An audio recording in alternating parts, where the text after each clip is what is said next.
And that's the problem. Like when you have an insurance-based model, and that's where I would tell you, maintain the car outside of the system, right? And the insurance-based large language models are going to ensure that you stay on these treatments because that's where they're profitable. Correct. So there's the insurance company, and then we broke this down last time. Then there's the pharmacy benefit manager. Pharmacy benefit managers are a middleman between the insurance companies and big pharma. Okay, and they were put in place to negotiate the price of pharmaceutical drugs for the average American because so many drugs were coming into the marketplace. The government couldn't get to and decipher what drugs make sense, what drugs don't make sense, what should we cover, what should we not cover. So they allowed pharmacy benefit managers to do that. Within a decade, the big insurance companies went out and acquired pharmacy benefit managers.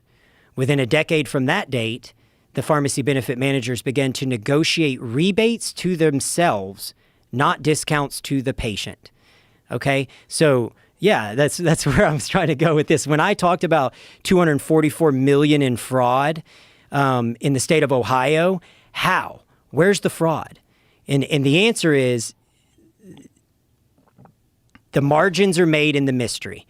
The more confusing the insurance companies can make it and the more convoluted they can make it, the more profits they can make.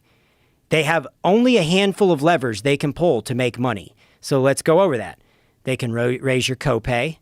They can raise your deductible. They can raise your out-of-pocket expense. That's one lever.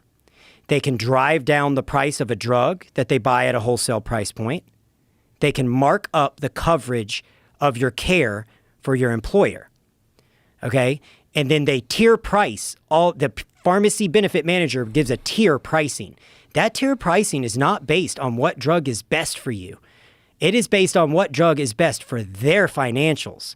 And so they prioritize drugs in a tier pricing under the misnomer to the American people that a tier 1 drug is the best drug and a tier 4 drug is not as good, right? But the truth is a tier 4 drug is not as profitable because there's a lesser rebate.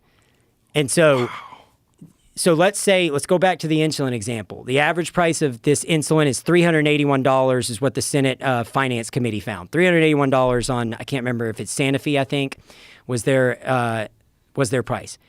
Out of that, the pharmaceutical company got less than $40. So that remaining $200-something stayed at the pharmacy benefit manager. Okay, pharmacy benefit managers are making billions upon billions of dollars a year.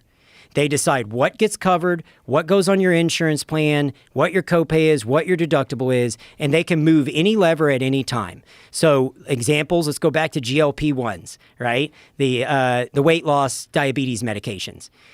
Those are showing up on insurance plans as tier 4 with a really high price tag. Well, you look at that and you go, man, wouldn't insurance companies want to get rid of that because it's costing them a lot? No, because they're showing that the price of a GLP-1 is $1,300. They never paid $1,300. They paid a fraction of that. But then they go to the patient and they say, hey, this is a tier 4 drug. You have a 50% copay on this drug, $500. Okay, so they made their money there. They made their money off the rebate from Big Pharma. Then so they the come patient pays more than they actually are paying for the drug. Correct.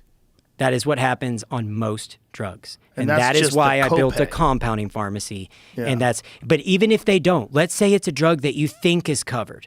Okay. Maybe the pharmacy benefit manager got it wrong. A drug entered the market. They didn't know it was going to be a blockbuster. They miscalculated how this was going to play out. They have lever after lever they can pull. Okay, high margin drugs, they've gone out and bought pharmacies.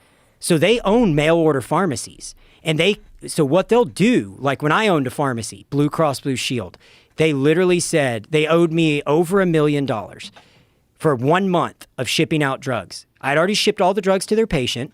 I'd already done everything. They come in and say, yeah, we're not going to pay you. We don't think you collected the copays or deductibles. Okay, well, we did. Here's all the records. I can show you how soon can you get an auditor out. We want to cooperate. Like, we're a small company. We need this money. It's 3 months before we can get to you.